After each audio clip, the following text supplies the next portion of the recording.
కాంగ్రెస్. మిత్రులారా, 4 కోట్ల తెలంగాణ ప్రజలకు 15 ఆగస్టు స్వాతంత్ర దినోత్సవ శుభాకాంక్షలు. ఈరోజు ఖమ్మం జిల్లా వైరా శాసనసభ నియోజకవర్గంలో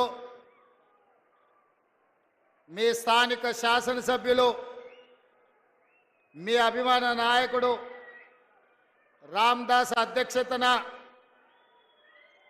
ఖమ్మం జిల్లా అభివృద్ధి కార్యక్రమంతో పాటు తెలంగాణ లక్షలాది మంది రైతులకు 3వ విడత 2 లక్షల రుణమాఫీ కార్యక్రమాన్ని ఏర్పాటు చేసి ఈ కార్యక్రమానికి నాతో పాటు ఉప ముఖ్యమంత్రి వర్యులు మిత్రుడు బట్టి విక్రమార్క గారిని, అదేవిధంగా సాగునీటి పారుదల శాఖ మాత్యులు పెద్దలు ఉత్తమ్ కుమార్ రెడ్డి గారిని, అదేవిధంగా ఖమ్మం జిల్లా ఇన్ఛార్జ్ మంత్రివర్యులు కోమటిరెడ్డి వెంకటరెడ్డి గారిని, మీ అభిమాన నాయకుడు, నాకు అత్యంత సన్నిహితుడు, రెవెన్యూ శాఖ మంత్రి పొంగులేటి శ్రీనివాసరెడ్డి గారిని, అదేవిధంగా ఈనాటి వ్యవసాయ రుణానికి ప్రణాళికలు రచించిన వ్యవసాయ శాఖ మంత్రి పెద్దలు తుమ్మల నాగేశ్వరరావు గారికి, అదేవిధంగా మాజీ మంత్రివర్యులు పార్లమెంట్ సభ్యులు బలరాం నాయక్ గారిని, అదేవిధంగా ఖమ్మం పార్లమెంట్ సభ్యులు రఘురామ్ రెడ్డి గారిని, అదేవిధంగా శాసన సభ్యులు వెంకట్రావు గారిని, రాగమయ్య గారిని, అదేవిధంగా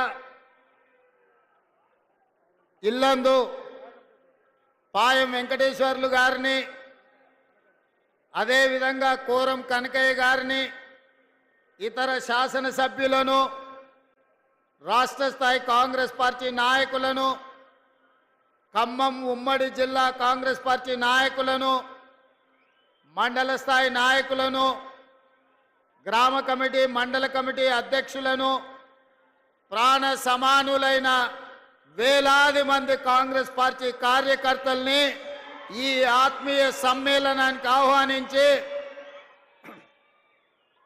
ఈ ఖమ్మం గడ్డ కాంగ్రెస్కు అడ్డా అని నిరూపించినందుకు మీకందరికీ మనస్ఫూర్తిగా ధన్యవాదాలు తెలియజేస్తున్న మిత్రులారా, ఈనాడు కాంగ్రెస్ పార్టీ 140 కోట్ల ప్రజలకు ఈ స్వతంత్రాన్ని సాధించి స్వేచ్ఛా వాయువులు పీల్చుకునే విధంగా వాళ్ళ యొక్క జీవితం వాళ్ళ అభిప్రాయం మేరకు జీవించే విధంగా ఈ దేశ ప్రజలకు స్వతంత్రాన్ని ప్రసాదించిన పార్టీ మన కాంగ్రెస్ పార్టీ.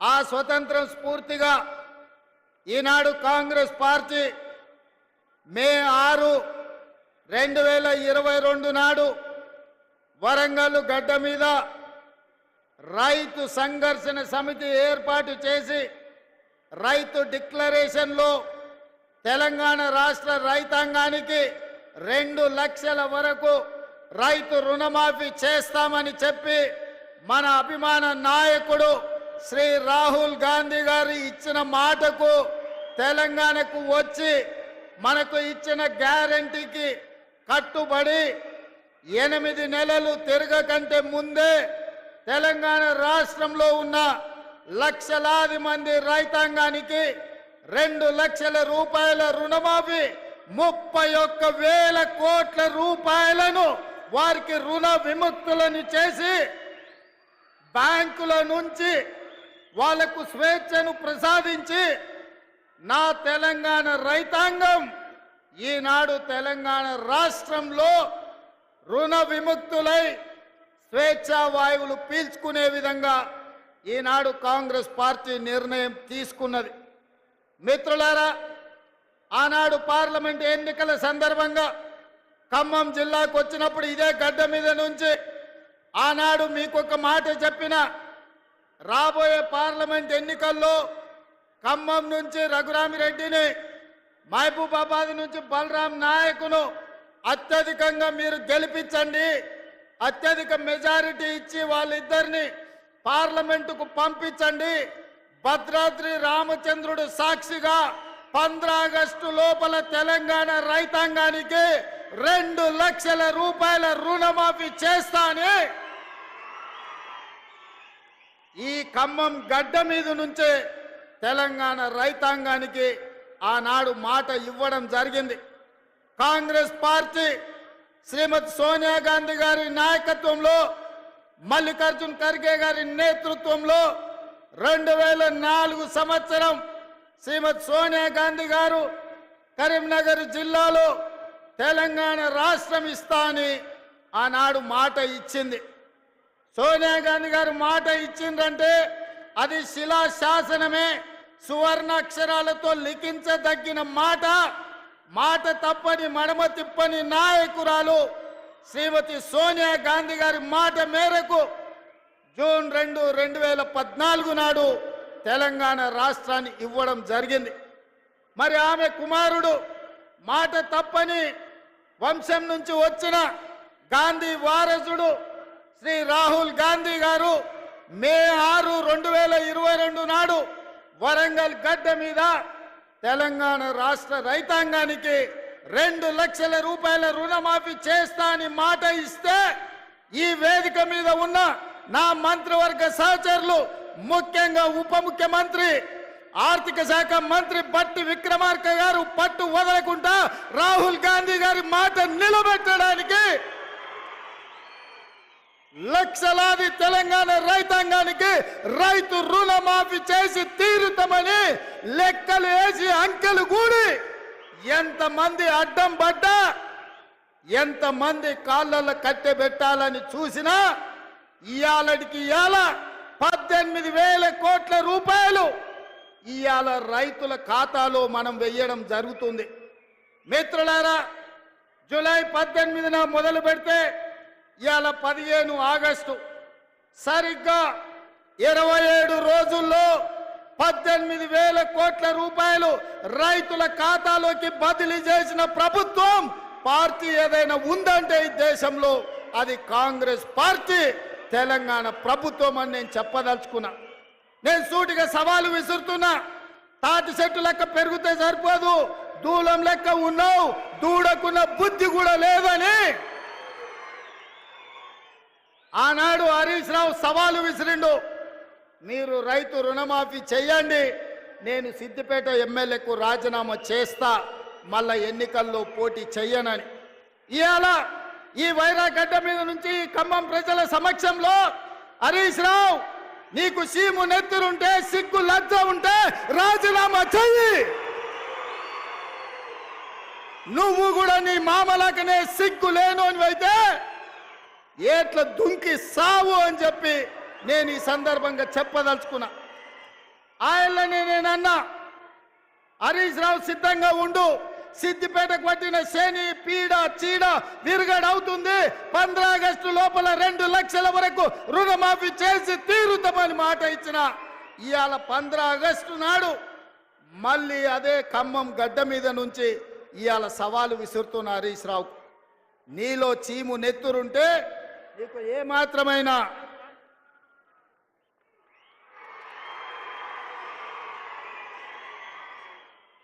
ఏమాత్రమైన సిగ్గు శరం ఉంటే రాజీనామా చెయ్యి. నువ్వు ఎట్లాగూ రాజీనామా చెయ్యవు, నీది సిగ్గులేని జాతి.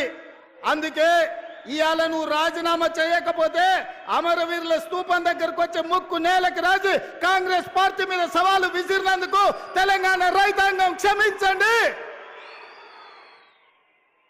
మాట తప్పని పార్టీ కాంగ్రెస్ పార్టీ రుణమాఫీ చేసింది. నేను విసిరిన సవాల్ను వెనక్కి తీసుకుంటున్నానని తెలంగాణ రైతాంగానికి క్షమాపణ చెప్పు. ఇవాళ నేను ఒక్క మాట అడగదలుచుకున్నా, నేను గుర్తు చేయదలుచుకున్న ఈ ఖమ్మం ప్రజలకు, ఆనాడు ఖమ్మం జిల్లా రైతాంగం ఇంతకుముందే మా రామదాస్ గుర్తు చేసిండు.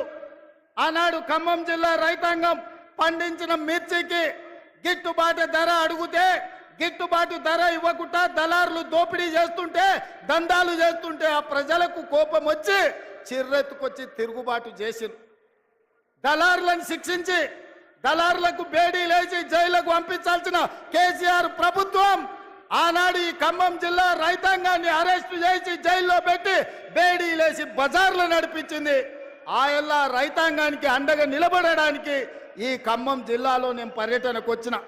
ఆయల్లా మీకు అందరికి గుర్తుండాలి, సంటి బిడ్డను భార్య సంకలు ఎత్తుకొని బస్సులో బేడీ లేచి తీసుకెళ్తున్న భర్తకు తన సంటి బిడ్డను చూపించడానికి పోతే కర్కశంగా పోలీసులు ఆడబిడ్డ మీద దాడి చేసిరు. ఆ కుటుంబాన్ని కూడా పరామర్శించడానికి నేను ఈ ఖమ్మం జిల్లాకు వచ్చిన. ఇదే కాదు, ఎన్నికల సందర్భంలో కూడా పాదయాత్ర చేస్తూ ఈ వైరాకు వచ్చిన. ఆనాడు మిమ్మల్ని అడిగిన, వైరాలో ఎమ్మెల్యేగా గెలిపించండి, తప్పకుండా రైతులకు 2 లక్షల రూపాయల రుణమాఫీ చేస్తామని చెప్పినాం. ఆర్టీసీలో ఆడబిడ్డలకు ఉచిత ప్రయాణం ఇస్తామని చెప్పినాం. అదే విధంగా ప్రతి పేదవాడి ఇంటిలో 200 యూనిట్లు ఉచిత కరెంటును అమలు చేస్తామని చెప్పినాం. రాజీవ్ ఆరోగ్యశ్రీ పథకాన్ని 10 లక్షలకు విస్తరిస్తామని చెప్పినాం. ఇదే కాదు, పేదవాడి ఆత్మ గౌరవమైన ఆనాడు డాక్టర్ వైఎస్ రాజశేఖర రెడ్డి గారు ఉన్నప్పుడు ప్రతి పేదవాడికి ఇందిరమ్మ ఇల్లు ఇచ్చి గ్రామాలలో గూడాలలో తండల్లో ప్రతి దళితుడు గిరిజనుడు ఆత్మ గౌరవంతో బ్రతికే విధంగా ఆనాడు ఇందిరమ్మ ఇండ్లు ఇస్తే డబుల్ బెడ్రూమ్ ఇండ్లు ఇస్తా అని తెలంగాణ సమాజాన్ని ముఖ్యంగా దళితులను గిరిజనులను కేసీఆర్ మోసం చేశాడు. అందుకే పొంగులేటి శ్రీనివాసరెడ్డి గారి శాఖ గృహ నిర్మాణ శాఖ నుంచి ప్రతి పేదవాడికి ఇల్లు ఇవ్వాలన్న లక్ష్యంతో ఈ సంవత్సరం ప్రతి నియోజకవర్గంలో 3,500 ఇందిరమ్మ ఇండ్లు రాష్ట్రం మొత్తం 4,50,000 ఇండ్లను ఇవాళ పేదలకు మంజూరు చేసి ఇవాళ పేదలను ఆత్మగౌరవంతో బ్రతికించే విధంగా కార్యక్రమాలు తీసుకున్నాం. ఇన్ని కార్యక్రమాలు సెప్టెంబర్ 17, 2023 నాడు రాజీవ్ గాంధీ ప్రాంగణం తుక్కుగూడలో సోనియా గాంధీ గారు 6 గ్యారెంటీలను తెలంగాణకు ఇస్తే ఆ గ్యారెంటీలను అమలు చేసే ప్రయత్నం నిరంతరం నా మంత్రివర్గ సహచరులతోని మేము కష్టపడుతున్నాం. అందుకే మిత్రులారా, ఇవాళ మేము చేస్తున్న సంక్షేమం, మేము ప్రయత్నం చేస్తున్న అభివృద్ధిని చూసి ఓర్వలేక ఇవాళ టీఆర్ఎస్ నాయకులు ఉన్నవి లేనివి మాట్లాడుతున్నారు. నేను అడుగుతున్న కేటీఆర్ను, ఇవాళ ఆయన